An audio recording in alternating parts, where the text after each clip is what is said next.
সব সময় স্পেশাল। আজকে মেঘলা মেঘলা ওয়েদার। আমরা এখন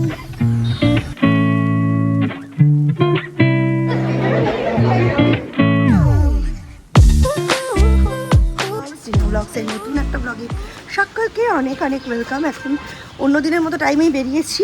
এখন দেখা যাক অন্য দিনের ট্রেনটাই পাই কিনা। সব সময় স্পেশাল, তোমাকে সব সময় আমরা স্পেশাল সিটে বসাই। দাদা এখন কত টেনশন, কি দেবে কোয়েশ্চেনে। আচ্ছা ফাঁকাতে, যখন আমি তুমি একা থাকবো। এখন এই একজন আছে। চলো, আমরা তো আউটিংয়ে যাচ্ছি, আউটিং বেড়াতে। জায়গাটা খুব সুন্দর, খুব সুন্দর জায়গা।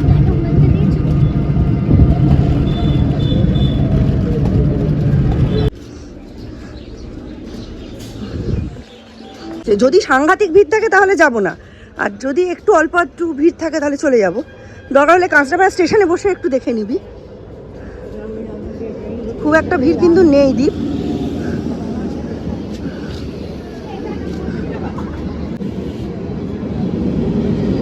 এই কদিন পরীক্ষার সময় তো দেখেইছেন সৌর্য থাকে ওর আম্মার বাড়িতে, কিন্তু কালকে রাত্রে একটা দুর্ঘটনা ঘটে গেছে। হ্যাঁ, দুর্ঘটনাই বলবো। সৌর্য অ্যাকচুয়ালি আজকে আমাদের সঙ্গে আসতে নিতান্তই বাধ্য হয়েছে। কালকে রাত্রির থেকেই ওর আম্মার মাথা ঘুরছে, খুব বমি হচ্ছে এবং খুবই পটি হচ্ছে, একদম শয্যাশায়ী। তাই সৌর্যকে আজকে বাধ্য হয়েই আমাদের সঙ্গে আনতে হলো, আর কোনো উপায়ই ছিল না। সব আলাদা আলাদা জামা, হাইলাইটার সব নিয়ে আসা হয়েছে, কারণ অনেকেরই আজকে পরীক্ষা শেষ। আর আজকে তো ফুল স্কুল, সকলেরই কম্পালসারি সাবজেক্ট হচ্ছে ইংলিশ।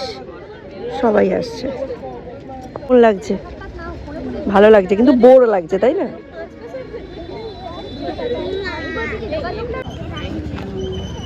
জলের বোতল নে,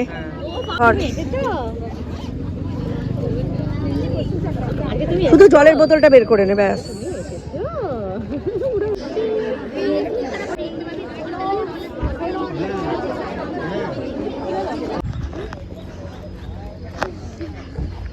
চলো পায়ের দিকে দেখ।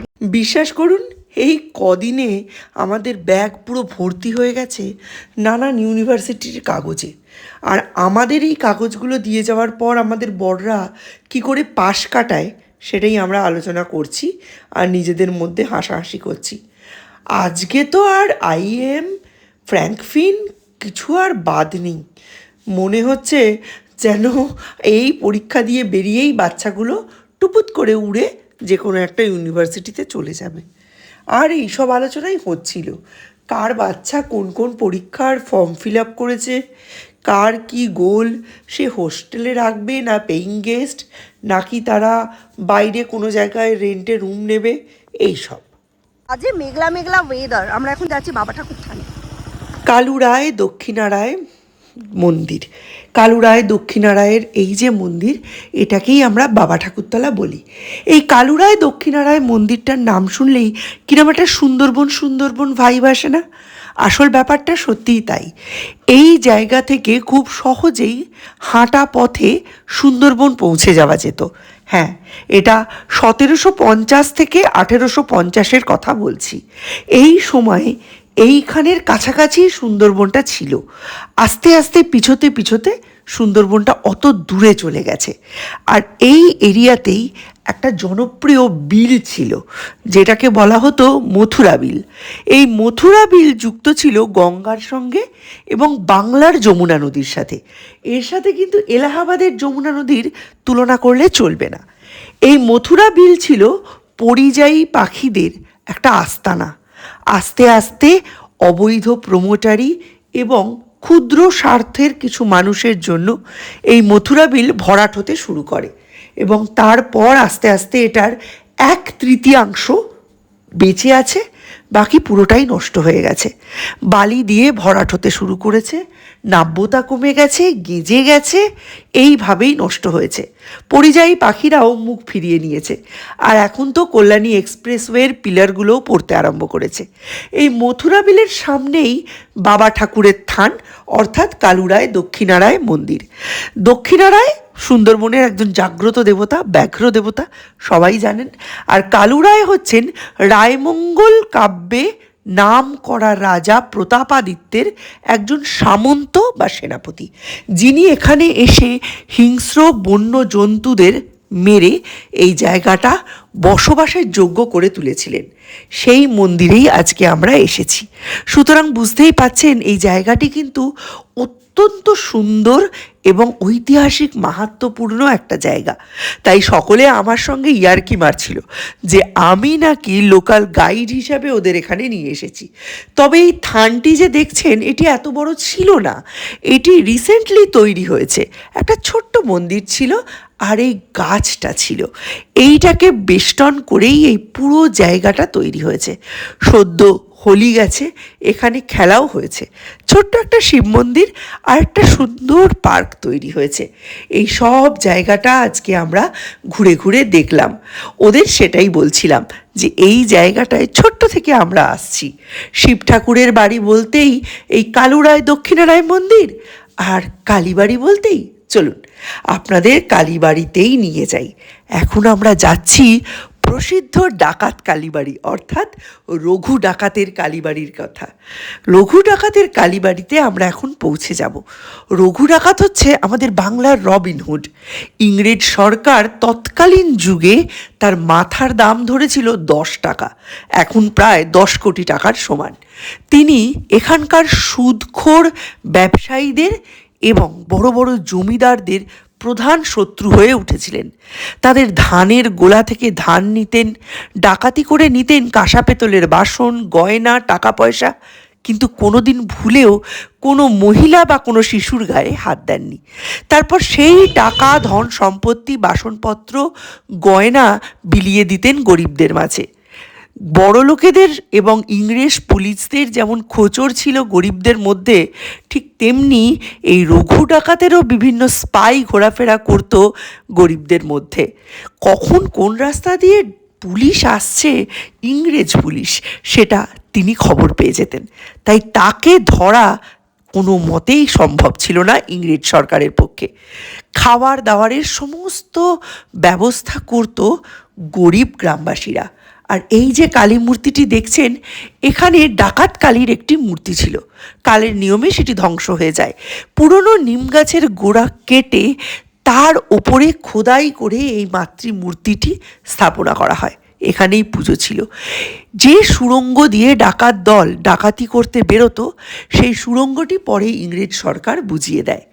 কিন্তু বাকি স্মৃতির পাথায়, জনশ্রুতির গল্পে, মা দিদিমার কথায়, গল্পে, ছন্দে রঘু ডাকাত বাংলার মসিহা হয়ে, বাংলার রবিনহুড হয়ে আমাদের ছোটবেলার মধ্যে মিশে আছেন। কটা চা? 3টে চা? ওই দোকানদার চলে আসবে এক্ষুনি। আর খবর দাও গো, একটু ভালো করে চিনি দিয়ে করো। হ্যাঁ, এই বিস্কুট কোনটা খাবি? বিস্কুট কোনটা খাবি? 10-এর আছে না 7-এর আছে? 10-এরটাই দাও। এই আমি দেবো টাকা, আমার মামার বাড়ির পাড়া আমি দেবো। আমাকে মিষ্টি দিও।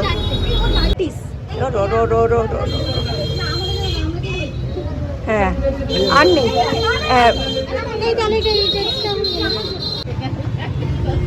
আমরা কে? কার বাচ্চা? ম্যাগি খাচ্ছে, দেবে মিষ্টি।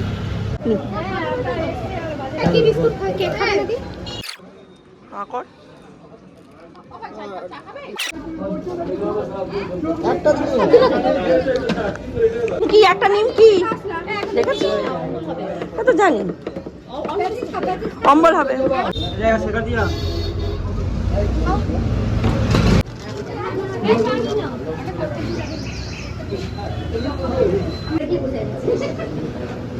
এরপরে তুই আর আমাদের সঙ্গে খেতে পারবি বল? তোর ছেলের বিয়ের সময় তো নিশ্চয়ই তুইও উপোস করবি। ছোটবেলায় এইসব জায়গায় অনেক এসেছি, তখন এত ক্যাজুয়ালি শুনতাম অনেক কথাই ভুলে গেছি। তাই আজকে ভাবলাম এই ব্লগটা বানিয়ে এই গল্পগুলো সৌর্য আর দীপের জন্য রেখে যাই, যাতে পরবর্তীকালে তারা এগুলো দেখে জানতে পারে তাদের মায়ের শিকড়টা ঠিক কোন জায়গায় ছিল। আজকে মৌসুমি ছিল, আসলে অন্যদিনও থাকে না, তাই আমরা ওখানেই বসে গল্প করে আড্ডা মেরে টাইমটা কাটাই। তবে ও যদি আরও একদিন থাকতো, ওকে নিয়ে একবার হরিণঘাটা ফার্মে যেতাম। ও আবার মন্দির টন্দিরে যেতে খুব একটা পছন্দ করে না, কিন্তু ওর গাড়িতে করেই আমরা সমস্ত মন্দিরগুলো ঘুরে দেখলাম। যদি পরের দিন থাকতো তাহলে আমরা হরিণঘাটা ফার্মে যেতাম, কিন্তু দুঃখ, ও পরের দিন থাকছে না। পরের দিন মানে 27 তারিখ, রামনবমীর দিন। সেদিন কাঁচরাপাড়ায় বেরোবে এক ঐতিহাসিক রামনবমীর শোভাযাত্রা, এবং সেটা বেরোবে রঘুডাকাত কালীবাড়ি থেকেই, কারণ ওখানে পাশেই দেখলেন বজরংবলী রয়েছেন, ওখান থেকে বেরোবে। আর তাছাড়াও ওর ছেলের মানে আরিয়ান্তের বায়োলজি নেই, সেই কারণে ও ওই দিন থাকবে না। ইচ্ছে করলেই এই যে আড্ডার পরের ক্লিপগুলো, যেগুলো বিগত বেশ কয়েকদিন ধরে আপনারা দেখছেন এবং আপনাদের খুব একটা ভালোও লাগছে না হয়তো, সেগুলো আমি কেটে বাদ দিতে পারতাম, কিন্তু বিশ্বাস করুন এই মুহূর্তগুলোই রয়ে যাবে। সৌর্য যখন উচ্চ মাধ্যমিক দেবে, আমার তখন বয়স অনেক বেড়ে যাবে, আর সৌর্যের বন্ধু বান্ধবদের মা বাবার সঙ্গে আমার অতটা সখ্যতা জন্মাবে বলেও আমি খুব একটা আশা রাখি না। এখন পাকা গিন্নি হয়ে গেছি, সংসার নিয়ে পড়ে থাকি। এই ফ্রেন্ড গ্রুপের সঙ্গে আমি যতটা ঘুলে মিলে মনের কথা বলতে পারবো, কারণ আমরা প্রত্যেকে সমবয়সী, তো ওদের সাথে ঠিক সেইভাবে মনের যোগসূত্র তৈরি হচ্ছে না। সেই জন্য এর একটা ক্লিপও আমি বাদ দিতে চাই না। দীপের এই উচ্চ মাধ্যমিক এবং মাধ্যমিক পরীক্ষার দিনগুলো এবং এই সব দিনের ব্লগগুলো আমি ঘুরিয়ে ফিরিয়ে সামনের 10-15 বছরে বারংবার দেখতে চাই এবং এই সময়টা মনে করতে চাই।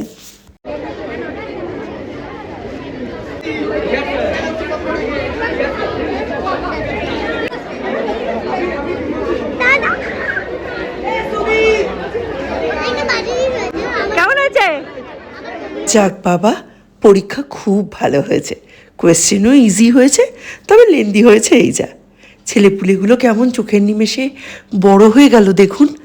2010-11 থেকে 2026-এর এই জার্নিটা যেন এক পলকে কাটিয়ে উঠলাম, হুশ করে দিনগুলো কেটে গেল। আর এবার ওদের বৃহত্তর দুনিয়ার জন্য ছড়িয়ে দিতে হবে পৃথিবীর নানান প্রান্তে, যেখানে ওরা বাস্তবের সঙ্গে, সময়ের সঙ্গে, জীবনের সঙ্গে তাল মিলিয়ে খুঁটে খেতে শিখবে, নিজের দেশের দশের তার সাথে আমাদেরও ভবিষ্যৎ তৈরি করতে শিখবে। ওরা আমাদের চোখের মণি হয়ে থাকুক, সুস্থ থাকুক, এই প্রার্থনাই করব। ছোট্ট ছোট্ট মানুষ আজকে একটা বড় পৃথিবীর জন্য নিজেদের মনোবল শক্ত করে উঠে দাঁড়িয়েছে। চলুন আজকের মতো ব্লগটা এখানেই শেষ করছি। নতুন একটা ব্লগে আবার আপনাদের সঙ্গে দেখা হবে। সেই দিন হয়তো সকলে থাকবে না, তাই আজকেই ল্যাব কোটের পিছনে লিখে দিচ্ছে বন্ধুদের জন্য প্রিয় মেসেজ। সেই নিয়ে কত হাসাহাসি আর কত মজা। বায়োলজি পরীক্ষার দিন সুপ্রিয়, আরিয়ান্ত এরা কেউ থাকবে না, কিন্তু বাকিরা থাকবে। সেই দিন আবার আপনাদের সাথে নতুন একটা ব্লগে